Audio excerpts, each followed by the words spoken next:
Hello everyone. তো সবাইকে শুভ সকাল। তো চলো আজকে কি করি না করি দেখো। তো এই যে ফ্রেশ হয়ে চলে আসলাম সকালের খাবারটা রেডি করতে। রুটি আর বেগুন ভাজা আমিই করে নিলাম আজকের টিফিনটা সকালে। এই যে করে নিয়ে এখন এই যে খেয়ে নিলাম। তো তো খাওয়া দাওয়া সেরে একটু দিদির ঘরে গেলাম, দেখি যে দিদি একটা হ্যান্ডমেড ব্যাগ রেডি করছিল। ঢোলু,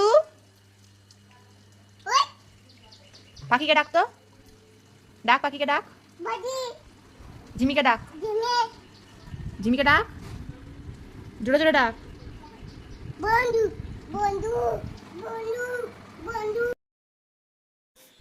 তো তারপর লাঞ্চ টাইমটা চলে এসেছিলো, লাঞ্চ টাঞ্চ সেরে তারপরে এই যে টক দই খেয়ে নিলাম একটু।